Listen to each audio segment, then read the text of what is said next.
Caste feeling ఏమైనా ఉంటుంది ఉండేది సినిమా ఫీల్డ్లో? మన క్యాస్ట్ వాళ్ళు మనకి అవకాశం ఇవ్వాలి, ఎంకరేజ్ చేయాలని. క్యాస్ట్ ఫీలింగ్ ఉన్నా క్యాస్ట్ ఫీలింగ్గా కనిపించేది కాదు. మన క్యాస్ట్ వాడు పైకి తీసుకురాకపోతే ఎట్లా అనే ఫీలింగ్ ఉంటుందేమో కదా. ఉంటుంది సాధారణంగా, కానీ పైకి కనిపించేది కాదు. ఇంకా మీరు అంటే అసలు మీ నాన్నగారు ఏం చేసేవాళ్ళు అండి? మా నాన్న పురోహితుడు. పౌరోహిత్యమే. మరి పౌరోహిత్యం చేసుకుంటూ నాటకాలు చదువుకోలేదా మీరేమో చిన్నప్పుడు? నేను చదువుకున్నది ఏం లేదండి. నేను కూడా పౌరోహిత్యమే చేశారు. ఎంతమంది మీరు పెద్ద? ఇంటికి మీరు పెద్ద? ఇంటికి నేను పెద్ద. తర్వాత మా తమ్ముడు రెండోవాడు. ఓకే. తర్వాత మూడోవాడు, 4 ఇప్పుడు సీతారాం గారు. చేస్తున్నారు జాబులేనా వీళ్ళందరూ? ఉద్యోగాలైనా చేసేది? ఉద్యోగాలంటే మిగిలిన వాళ్ళంతా ఉద్యోగాలే, కానీ వీడు మాత్రం స్వతంత్రంగా. ఓకే. ఈ నల్సారు యూనివర్సిటీ ఇక్కడ ఏదో పెట్టాడు కదా, అదే నడుపుతున్నాడు. తర్వాత అండి మీరు నాస్తికులు అంటారు, చాలామంది కమ్యూనిస్టులు అంటారు. ఇది ఎట్లా వచ్చింది మీకు, పౌరోహిత్యం చేసే మీకు? అది ఎట్లా వచ్చిందంటే గోరాన్ని చదవడం వల్ల. గోరా గారి పుస్తకాలు. గోపరాజు రామచంద్ర గారు. ఆయన పుస్తకాలు అన్నీ చదివాను. అట్లాగా. ఆయన బ్రాహ్మణ్ కమ్యూనిటీ నుంచి వచ్చే దేవుడు లేడంటూ ఆయన ఉద్యమాన్ని చేపట్టారు. అవును. మీరు ఆ కులం నుంచే వచ్చి జనరల్గా ఆ సామాజిక వర్గం అయినా కానీ మీరు కూడా దేవుడు లేడనే మొదలుపెట్టేశారు ఇంట్లో. అవునండి. మరి మీ ఇంట్లో అబ్జెక్షన్స్ రాలేదా? పౌరోహిత్యం చేసి నువ్వేంటి ఇట్లా మారిపోవటం ఏంటని? ఏమండి, పౌరోహిత్యం చేయాల్సింది మనం, ఇట్లా దేవుడు లేడని ఇట్లా చేయటం ఎట్లా? పౌరోహిత్యం అనేది చాలా హంబక్ అని అర్థమైన తర్వాత. హంబక్కేనా? శుభ్రంగా. ఇప్పటికీ పౌరోహిత్యం అనేది జనాన్ని మోసం చేయడమే. వాడు బతకడం కోసం పెట్టుకున్నారు అంతే. అసలు దేవుడే లేడని నిర్ణయం అయిపోయిన తర్వాత ఇక మళ్ళీ ఇంక దేవుడు ఏమిటి?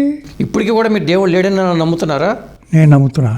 అంటే కమ్యూనిజంలోకి మనం అంగీకరించాము అంటే దేవుడు లేడని అంగీకరించినట్టే కదా లైక్. ఓకే. మీ అన్నదమ్ములు అందరూ అంతేనా? కొంచెం ఇంచుమించు పైకి చెప్పకపోయినా మా అన్నదమ్ములంతా అంతే. గోరా గారి ఫ్యామిలీ లాగా ఉంది. మరి కమ్యూనిస్టులు అంటే అసలు సాధారణంగా పౌరోహిత్యం ఫ్యామిలీ నుంచి వచ్చిన వాళ్ళు అంత తొందరగా మారరు, కమ్యూనిజం వైపు వెళ్ళరు. నేను మారాను. మారడానికి కారణం ఇదే.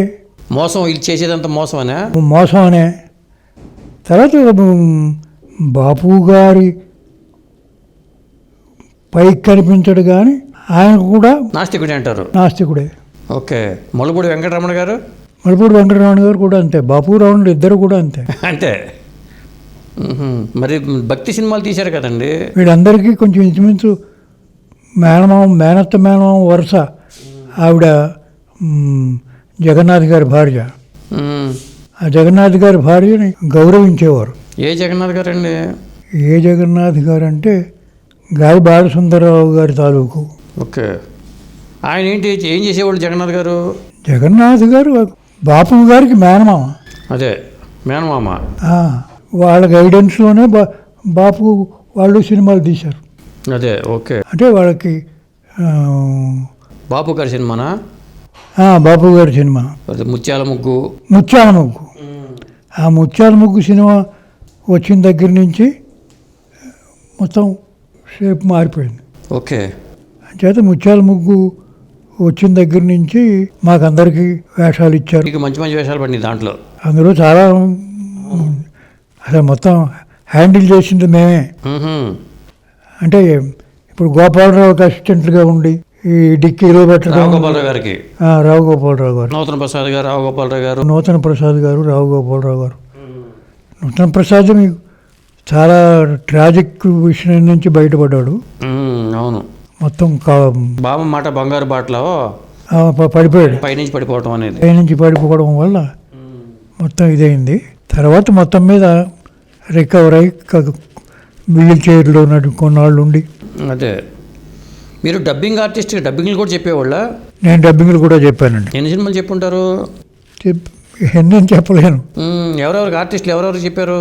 ఆర్టిస్టులు చోకి చెప్పాను. చో రామచో చో. కామెడీకి సంబంధించి చో, ఓకే.